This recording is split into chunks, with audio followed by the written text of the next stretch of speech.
Well, hello there again. This is Terry from Jensen. I want to say good morning or good day or good afternoon, depending upon where in the world you happen to be.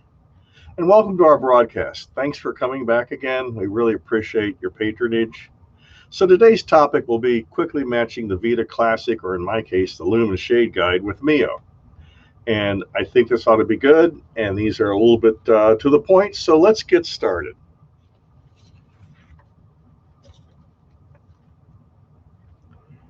So quickly match the Vita Classic Shade Guide with MiYO, or in my case, Lumen, because I have old Vita Shade Guides. We'll give you some information and some technique. I hope you'll find this worth your time.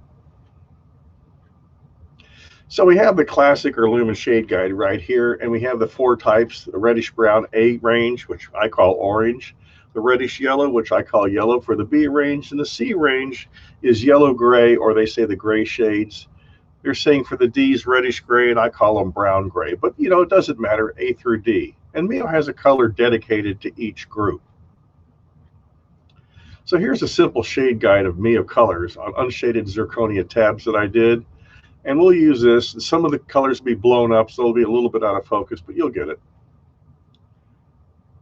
So on the shade A works with all A shades, but the A shades are not linear in their progression. You have to realize that shade A is a lot more orange and shade D is a lot more brown. And we all know that A35 and A4 are more brown.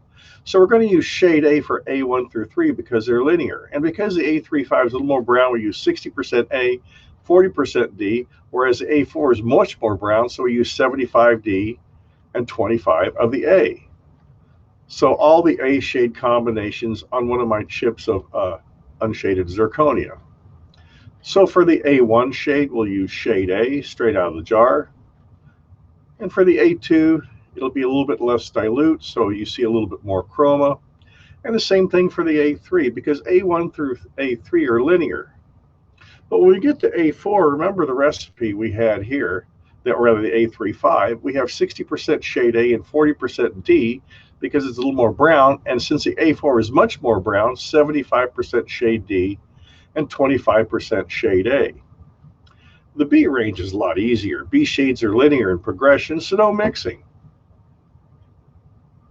So simply shade B for all shades. And remember, the thickness of application determines your chroma intensity. So the B4 on this is basically thick shade B. So B1 is very dilute. I mix a little instinct glaze liquid with it. B2 is a little bit less dilute. B3 is almost strength from the jar, and B4 is basically strength from the jar.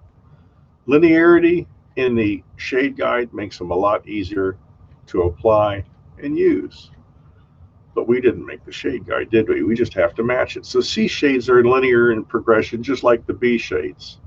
So just remember the in-sync paste glaze to thin down these colors, or rather the in-sync paste glaze liquid to thin down these colors. So C1, I take my shade C and I add a little bit more of the in-sync glaze liquid and thin it out. A little bit less thinned out for C2. C3 is a little bit more like it comes out of the jar, and C4 is basically straight from the jar, just thinned out enough to make it spread. And of course, we put the in-sync paste glaze down first because it makes it easier. Now, the D shades are not linear in chroma progression. These, they're all over the place.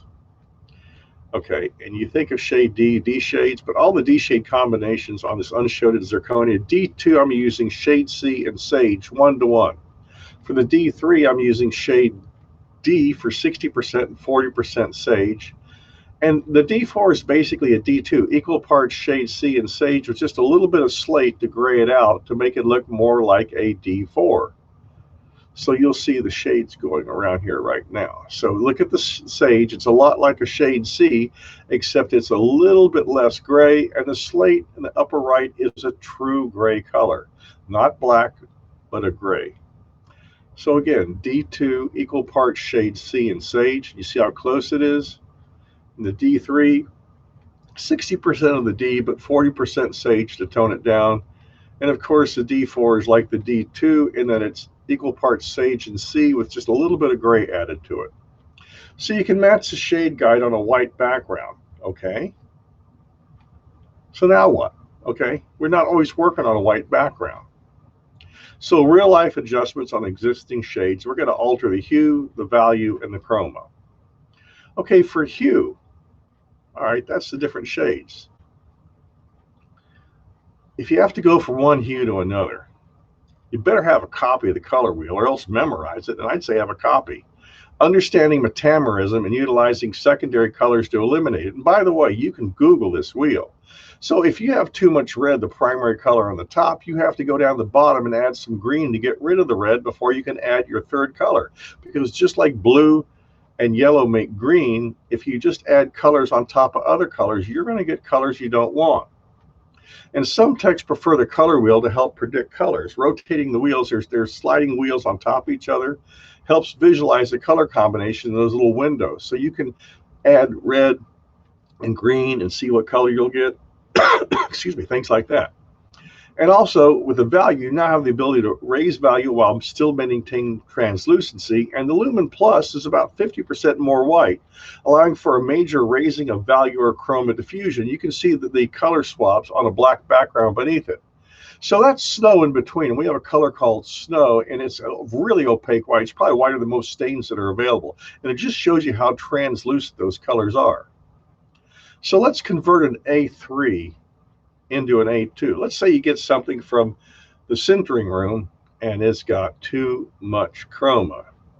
It needs to look like an A2, but it's not going to cut it. Do you have time to redo it, resinter it and everything? You don't need to with the Lumen. So I put a thin coat of the paste glaze down first. And after I put the paste glaze down, I put the Lumen down. And you want to float the color right on top of the paste glaze. You don't want to push through the paste glaze. And you see I went to a smaller brush. I went from a MiYO number 2 brush to a number 1 brush because that allowed me to finesse the transition.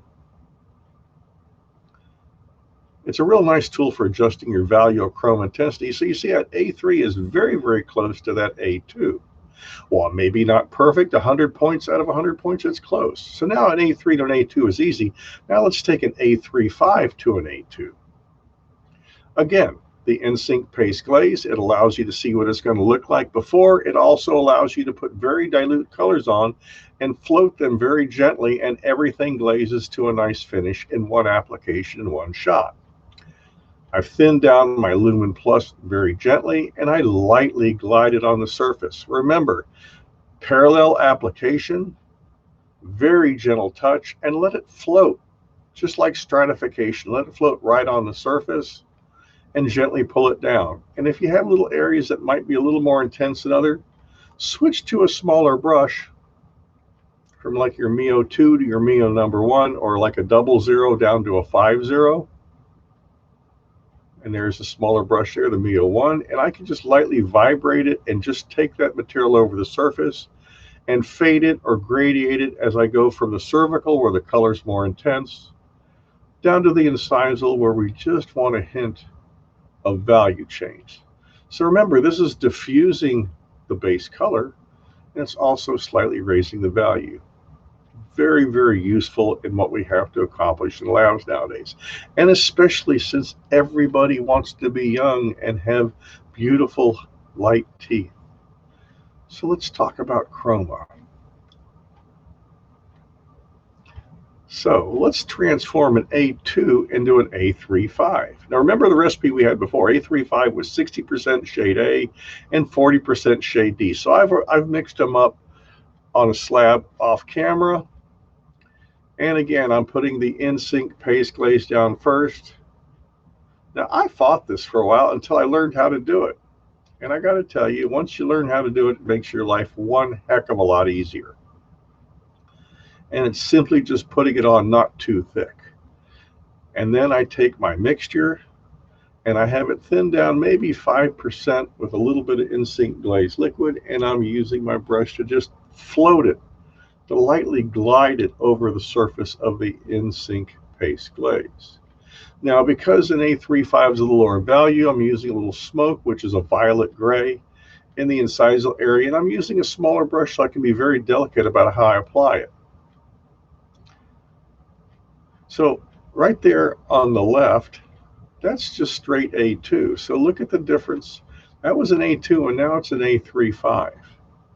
So finally, there's no substitute for practice, practice, practice.